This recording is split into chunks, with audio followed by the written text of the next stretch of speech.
Merci d'être avec nous. Sérieusement, la journée de tous les dangers, des manifestations ont lieu un peu partout en France à l'appel de l'ensemble des organisations syndicales. 80 000 policiers et gendarmes sont mobilisés.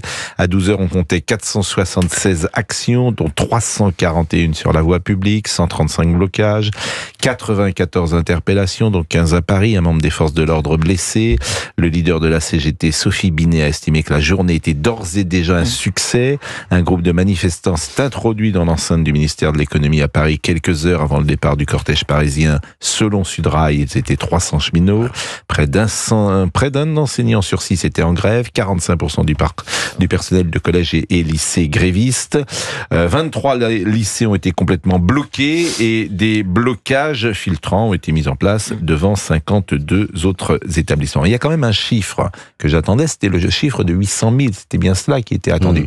On en est loin, visiblement. Très loin, Pascal. Je suis allé regarder justement j'ai l'impression qu'à Paris notamment, faut être prudent, il est 16h05, c'est pas terminé, mais tout ça n'est pas un franc succès. Est-ce que je me trompe ? Non, vous avez raison Pascal, puisque je suis allé regarder les chiffres par exemple des mobilisations contre la réforme des retraites. En mars 2023, pour les grandes mobilisations contre la réforme des retraites, il y avait, selon le ministère de l'Intérieur, 1 200 000 manifestants dans toute la France. Donc vous imaginez, si à 16h, on est à 264 000 manifestants en France, Madame Binet, elle peut nous expliquer que c'est une grande réussite, sa mobilisation. Force est de constater qu'on est loin, très loin des grandes mobilisations syndicales de Français ces dernières années. Et notamment, pour moi, la boussole, c'est la mobilisation contre la réforme des retraites.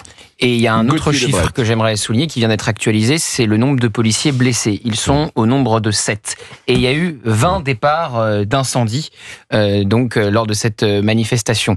Alors j'entends déjà, ça se déroule bien pour le moment. Les Black Blocs n'ont pas tout massacré sur leur passage, c'est totalement vrai. La journée n'est pas finie. Mais la journée n'est pas finie de 1. Et puis de 2, je ne peux pas me résoudre à ce qu'on se dise que la journée s'est globalement bien passée quand on a 7 policiers blessés au milieu de la journée. C'est pas possible de se dire, c'est une journée, oui, qui se déroule bien, il y a les manifestants qui sont calmes, etc.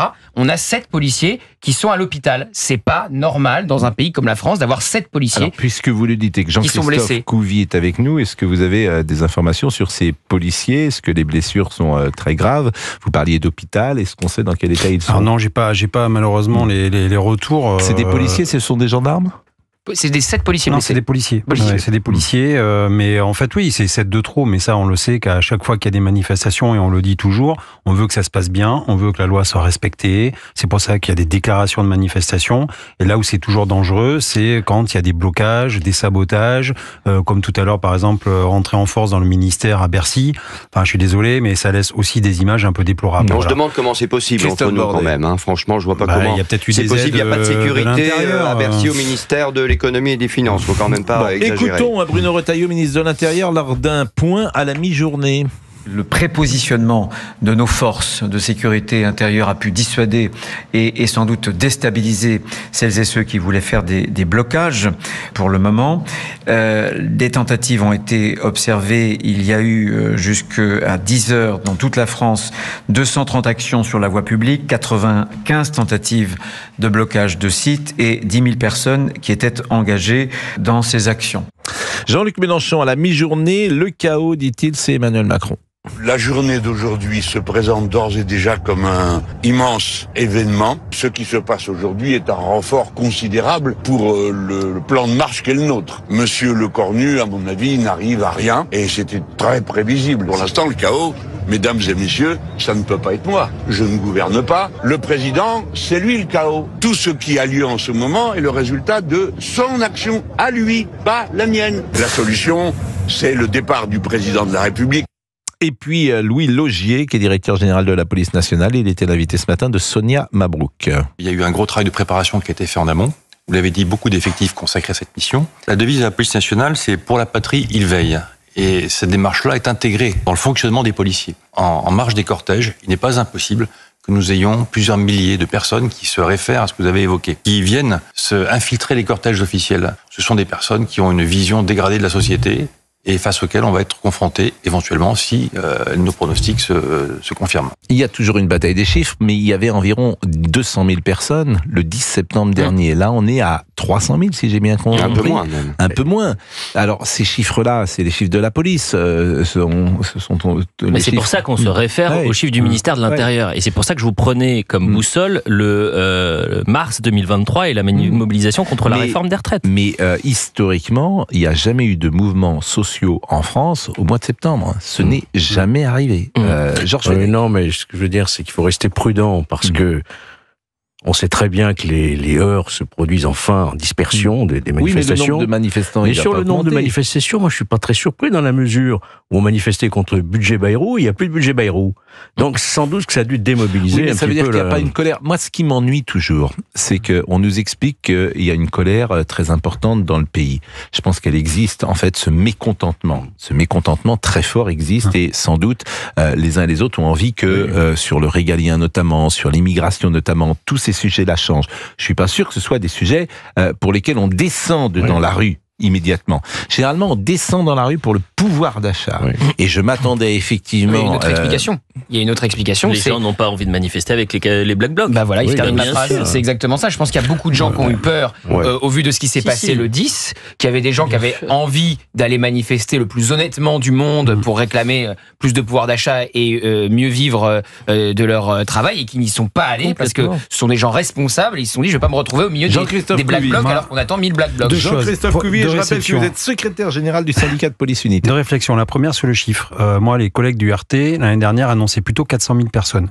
Et d'un seul coup, on a eu 800 000. Alors, est-ce que c'est pas des chiffres aussi envoyés pour monter, vous voyez, le cursus et dire qu'à la fin, c'est un échec ? Parce que voilà, ou est-ce que justement on se couvrait en disant qu'il y avait une grosse montée qui allait aller dans la rue. Bon, ça, j'ai pas les images. C'est très politique aussi.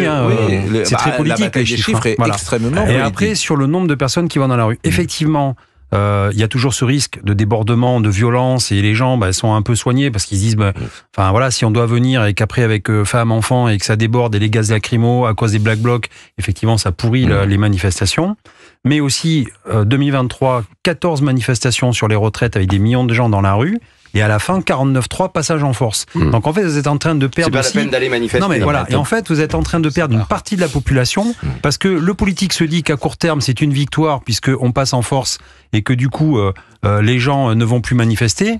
Mais à terme, pour moi, c'est un échec parce qu'on perd les gens dans la politique. La parole politique ne pèse plus et à la fin, on voit que pour les votes, ça va être diffus et vous n'arrivez pas à attirer leur attention et à négocier quelque chose. Moi, ce qui me frappe quand même, c'est que je ne vois pas beaucoup, ou alors peut-être que c'est pas assez clair, mais je vois pas beaucoup de salariés du privé dans les manifestations du jour. Je vois beaucoup de fonctionnaires. Je vois des drapeaux de la CGT, des drapeaux palestiniens qui n'ont absolument rien à faire dans ces manifestations. Et pardon, mais les fonctionnaires, il y a qu'eux qui peuvent faire grève. Est-ce que nous, qui travaillons dans le privé, on fait grève là ? Non. On est en train de travailler, c'est une réalité. Oui, mais Christophe, soyons aussi très clairs. Nous sommes des privilégiés. Christophe, pardon, il y a plein de gens du privé qui sont moins privilégiés que nous et qui sont pas dans la rue là cet après-midi en train de manifester. Mais je vais vous donner un exemple. Je fais partie. Nous faisons partie. Je vais vous donner un exemple. Est-ce que vous pouvez me dire pourquoi des gens de la SNCF manifestent quand on est chauffeur TGV, conducteur TGV, qu'on prend sa retraite à 55 ans aujourd'hui? Mais sans doute pas auto-plein. Sans doute pas auto-plein. Écoutez, je vous assure, tout ça a changé. Écoutez-moi, tout ça avec a changé, le changement, Christophe. avec les derniers changements, voilà ce que ça donne. 25 ans de service quand on est conducteur TGV, on peut prendre sa retraite à taux plein. Oui, absolument. Bon, j'avais des faudrait vérifier ce que vous dites. 75% du salaire mensuel, majoration pour enfants à charge de 10%, majoration durée de service 25 ans, 1215 € en plus. C'est la réalité, Pascal Praud. J'entends ça, c'est tout. Mais d'abord, je suis pas sûr que ce soit tout à fait la réalité, parce que lorsque j'ai souvent des conducteurs, ils ne sont pas sur cette ligne-là. On va marquer une pause, si ça ne vous ennuie pas, Elliot Deval. Je vois qu'il y a une guillotine à Rennes. Avec un drapeau palestinien et ensuite des militants qui viennent faire des flash mobs, vous savez, les danses. C'est vraiment la cour des miracles, en fait, les manifestations. Rennes est devenue Nantes, sont deux villes où des foyers zadistes d'extrême gauche existent depuis maintenant une quinzaine d'années.